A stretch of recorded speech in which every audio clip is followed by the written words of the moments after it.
está na palavra, vamos para o Salmo 26, é um salmo de Davi, Salmo de número 26, no versículo 6 em diante.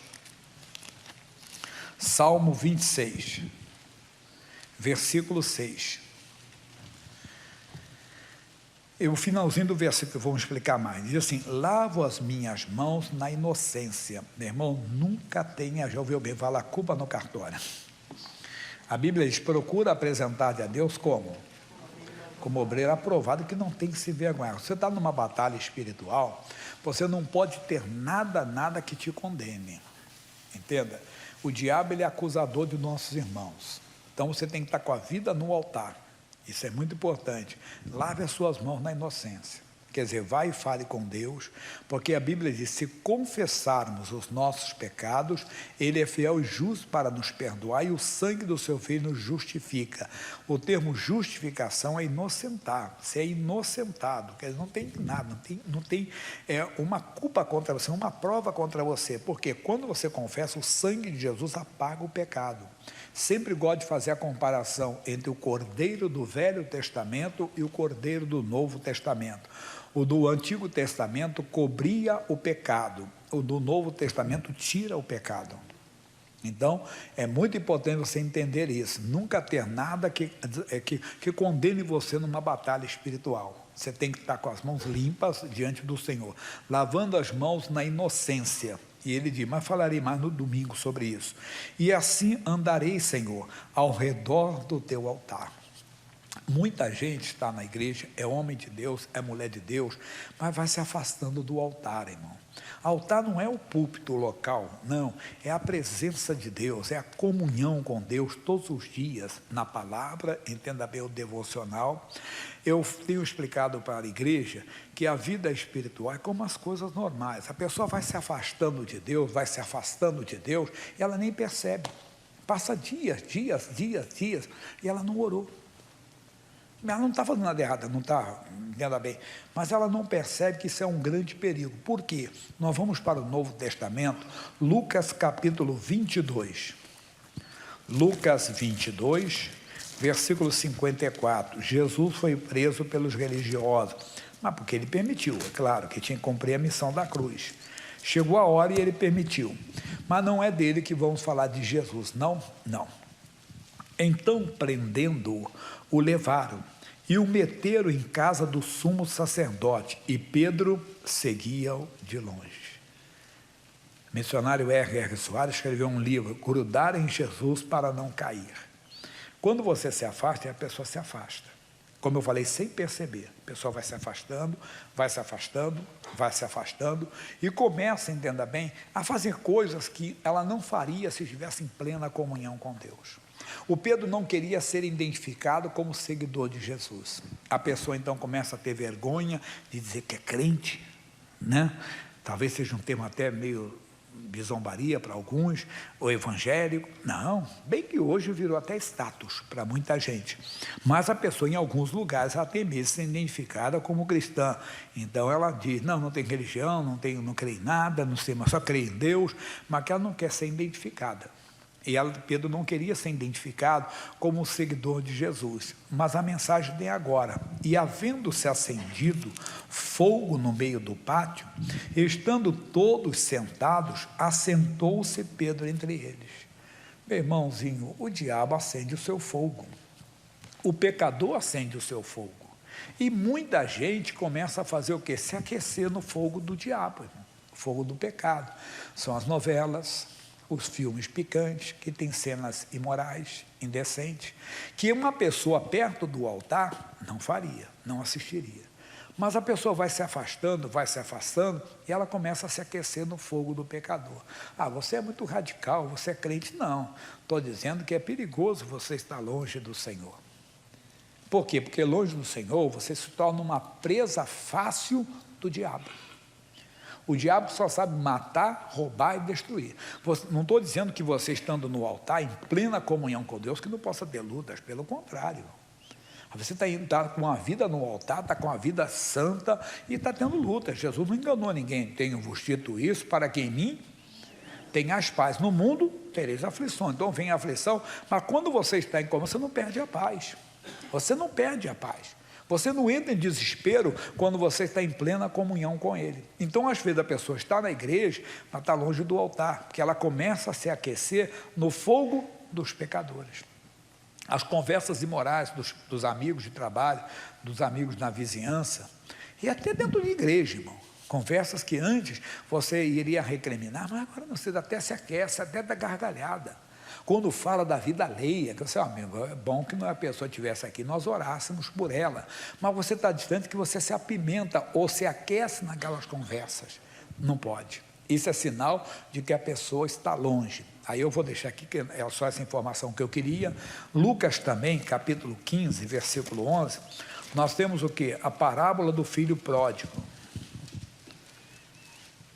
Parábola do filho pródigo, capítulo 15, versículo 11. Um certo homem tinha 2 filhos, e o mais moço deles disse ao pai: Pai, dai-me uma parte da fazenda que me pertence. E ele repartiu por eles a fazenda. E poucos dias depois, o filho mais novo, ajuntando tudo, partiu para uma terra longínqua. Tudo aqui é figura para nós. A pessoa, às vezes, está indo para muito distante do Senhor, irmão, porque ela quer viver a vida dela. Ela quer viver do jeito dela, desprezando, entenda bem, a orientação do pai. Aqui que está a mensagem. E ali desperdiçou a sua fazenda, vivendo dissolutamente. O que é dissolutamente? Dissoluta, ou dissoluto, né? É o que? Devasso, devassa, sem freio moral. Também pode ser colocado como sinônimo de libertinagem. E a pessoa vai fazendo isso. A pessoa fica longe da casa de Deus e padrões, entenda bem, bíblicos, são deixados de lado. Repito, a pessoa pode estar na igreja fisicamente. Não fique escandalizado. Pode estar no púlpito da igreja, mas está longe do altar, irmão. Porque quase não ora, não busca a Deus, não pratica o jejum. No caso do pregador, então, tem que ser constante. Quer dizer, ele não se envolve com Deus como está se envolvendo. Ele está indo, ficando longe, como Pedro, até que, como filho pródigo, ele vai viver uma vida totalmente longe da casa do Pai. Ali é a casa do Pai. Aquele que habita, peguei semana passada, no esconderijo do Altíssimo, a sombra do Onipotente descansará. Lembra que eu falei agora? Você pode ter até uma luta, mas não perde a paz. Você descansa a sombra do Onipotente. Você sabe que Deus está agindo, Deus está operando. Mas quando você está longe, aí vem o desespero. E veio o desespero. E havendo ele gastado tudo, houve naquela terra uma grande fome. A luta vem quando você nem espera. Quando ele estava duro, sem nada, aí veio a fome. E começou a padecer necessidade. O homem que tinha tudo, tinha a casa do pai, onde ele tinha a sua comida, tinha o leite que ele queria, o queijo a hora que ele desejasse, a carne como ele queria, mas estava longe.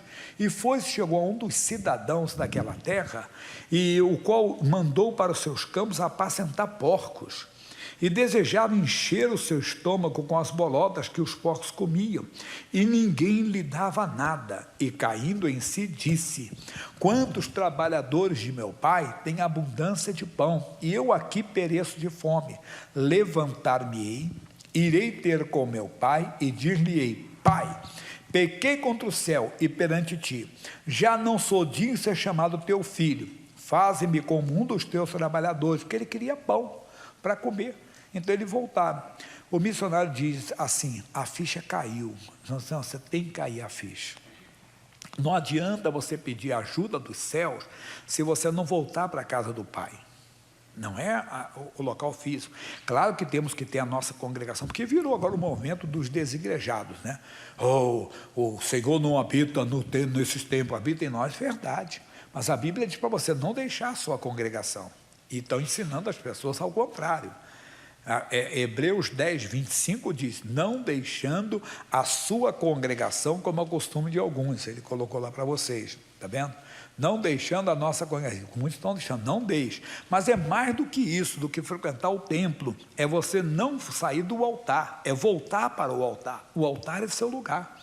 É você voltar para o altar de Deus, para a comunhão, tomar uma posição. Eu vou voltar, Deus, eu errei, Deus, eu me afastei, Deus, eu não tenho me consagrado. Não é que você tenha adulterado, você está, se arrependa. Que você está roubando alguém, se arrependa também se tiver, mas não é isso. Deus, eu estou realmente longe do altar, eu não tenho me consagrado, me dedicado, eu não tenho me envolvido contigo. Tem que fazer isso. Quando ele fez, o Pai tinha o melhor para ele. Muita gente se engana, achando que Deus quer dar castigo. Deus não quer dar castigo para ninguém. Nem para o ímpio Deus quer dar. A vontade de Deus é que todo homem seja salvo. A Bíblia diz que Deus não tem prazer na morte do ímpio, antes que o ímpio se arrependa. Deus não tem prazer na morte do ímpio, então não entre nessa. Deus quer que a pessoa se arrependa. O que ela tem que fazer? Oséias, capítulo 14. Oséias é depois do profeta Daniel. Daniel chamado quarto grande profeta. Daniel, logo depois se encontra o Oséias. É um livro sensacional para ler.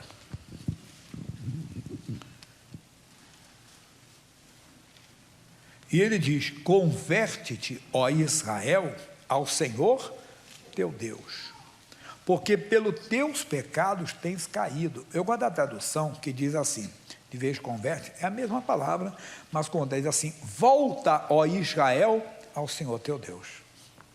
Tem que voltar, irmão.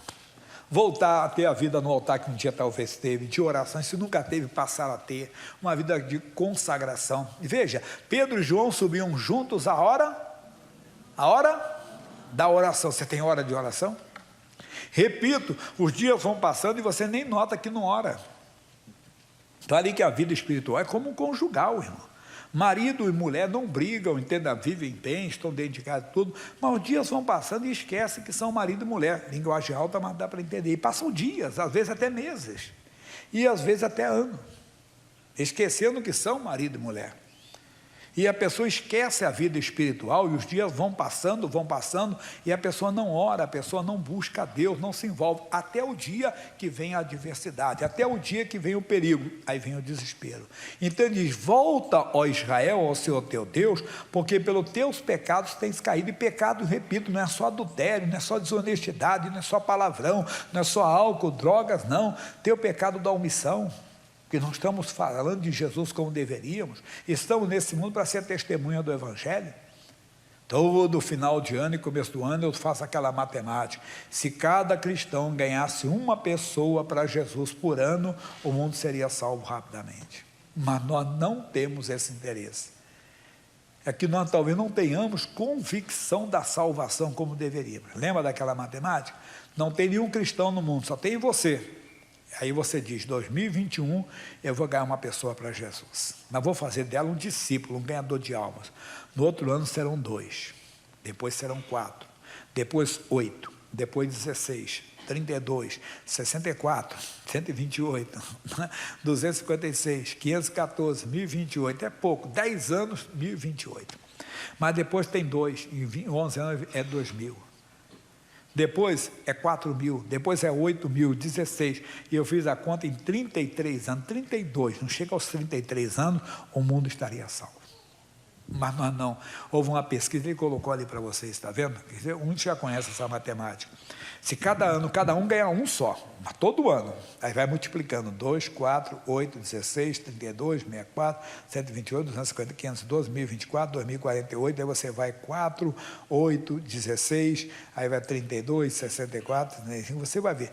Quando chegar lá em 32, estamos com 4 bilhões. Quando chegar em 33, 8 não tem isso na humanidade. E o mundo está salvo, mas nós não temos esse. Ah, por quê? É o nosso pecado. O nosso pecado é não repartir o pão. O nosso pecado é não falar, não buscar. Tem que buscar, tem que despertar o povo, tem que acordar a igreja de Cristo. Nós somos testemunhas do Evangelho. Nós temos que fazer a obra como Jesus mandou. Aí ele diz: tomai convosco palavras, e convertei-vos ao Senhor, e dizei-lhe: expulsa toda iniquidade, e recebe como o bem, e daremos como bezerros o sacrifício dos nossos lábios. Deus não está pedindo mais nada para você, é o sacrifício dos nossos lábios, é o louvor, a adoração que tem que fazer, é você vencer a você mesmo, começar a fazer como Jesus mandou, como eu hoje explicava. Jesus disse: em meu nome expulsarão, mas nós não expulsamos como temos que fazer. Ah, porque porque achamos que isso aqui é muito fraco, que vão... Sabe o que é expulsar demônios? Jesus deu a ordem para você executar a sentença, você já tem autoridade para executar a sentença, você não pode fazer acordo com o diabo. O que é acordo? Você vai expulsar a pessoa, mas deixa eu ficar mais um tempo. Tá bom, eu sou bonzinho, vou deixar não dê lugar ao diabo, não pode ter acordo, em meu nome expulsarão demônios, ou seja, no nome de Jesus, execute a sentença, exija que o diabo saia do seu território, de onde ele está, se está na sua saúde, se está no seu emocional, se está no seu caráter, se está na sua família, se está no seu dinheiro, expulse. E não tem outro jeito, e nós não queremos, então temos que tomar a palavra, Senhor, me perdoe, porque eu não tenho feito como o Senhor mandou, quer dizer, não estou adulterando, não estou roubando, não estou matando ninguém, não estou me prostituindo, não estou me drogando, não estou me embriagando, mas não estou obedecendo, não estou fazendo como Jesus mandou. Os homens lá no barco acordaram, Jesus, Senhor, não te importa que pereçamos? Jesus se levantou, repreendeu o vento, disse ao mar, cala-te, aquieta, virou-se para ele e disse, ei, por que sois tão tímido? Ainda não tendes fé? A fé vem por ouvir, e ouvir pela palavra. O que ele quis dizer? Vocês não me ouviram? Somos nós. Jesus, meu barco está virando, Jesus tem misericórdia. Jesus está dizendo, não mandei vocês fazerem a obra? Lembra do caso da mulher do Vale do Ribeiro, você já ouviu, como diz o outro, 1000 vezes, está cansado de ouvir, todos os dias ela orava, Jesus, salva o filho da tua serva, Jesus, tem misericórdia. Ele era viciado em drogas, todo dia se drogava, brigava com o pai, e ela ficava no meio da briga dos dois, e ele querendo botar o filho para a rua, orava, e ela me contou, pastor Jaime orava assim, Jesus, tem misericórdia do filho da tua serva. Que oração bonita! Oh Jesus, tem misericórdia, salva o filho da tua serva. Não funcionava. Um dia ela estava na igreja, isso tem uns 30 anos, lá na Praça da Sé, e eu disse, Jesus não expulsa demônios. Ela regalou os olhos, eu tinha aprendido já sobre o assunto. Eu disse, preste atenção no que a Bíblia diz, os sinais seguirão os que crerem, em meu nome expulsarão demônios. Não é Jesus que expulsa demônios, é você que crê em nome deles. Pastor, já minha ficha caiu. Eu entrei em oração séria, mas entrei em oração de combate mesmo. Eu disse, ô demônio do vício, o negócio é comigo, você vai sair do meu filho em nome de Jesus. Pastor Jaime, foi demais. No mesmo dia o rapaz me pediu ajuda. Naquela época ela falou, pastor, todos os dias se drogava. Quando ela me contou, 3 meses que ele não se droga. Faça autômico palavra, Deus me perdoe, eu não tenho obedecido o Senhor. Mas é porque é a falta da comunhão. A comunhão vai dando segurança, vai dando confiança, e você na hora de expulsar, expulsa. E pode estar falando, irmãozinho, demônio do vício, pode ser o demônio da prostituição, do adultério, da anormalidade, da devassidão, pode ser o demônio do câncer, do Covid, o que for, ou você acha que não é? Jesus, eu preguei no culto anterior, na sinagoga ele repreendeu o demônio, e na casa de Pedro ele repreendeu o quê? A febre. O tratamento é o mesmo. Assim como você repreende o demônio, sai em nome de Jesus, ou doença, sai em nome de Jesus, ou infecção, sai em nome de Jesus, ou medo, vai embora. Você tem medo tomado, o medo vem do nada, você diz medo, vai embora. Você tem que falar, dar uma ordem, uma bronca, fazer como Jesus mandou. Então, Salmo 26, vamos lá voltar, onde nós começamos, que eu só fiquei no versículo 6. E ele diz então, 26, 6, porque, Salmo, eu estava totalmente diferente, que mensagem é essa que eu não dei essa? Peguei outro capítulo. Ele diz, lava as minhas mãos na inocência. Não tenha nada em que venha condenar você. Você tem que estar em inocência, que é pelo sangue de Jesus que você é inocentado. Lavo as minhas mãos, então, na inocência, e assim andarei, Senhor, ao redor do teu altar, não fique longe do altar. Versículo 7. Para publicar com voz de louvor e contar todas as tuas maravilhas. Ensinamento que eu dei recente. Nós temos que aprender a dar publicidade aos feitos do Senhor. Quer dizer, Deus vai te curar, vai te operar, vai operar a sua vida, alguém da sua família. Você tem que colocar, Senhor, eu vou dar publicidade a esses fatos. Porque a Bíblia diz, virá sobre vocês o poder de Deus, o poder do Espírito, e ser-me-eis testemunha. Você tem que colocar, eu vou ser testemunha. Você vai dar publicidade. Ele está mandando você dar publicidade. Mas, versículo 8, Senhor, eu tenho amado a habitação da tua casa. Que habitação é essa? O esconderijo do Altíssimo. A palavra. Amar é o que, pessoal? Respeitar.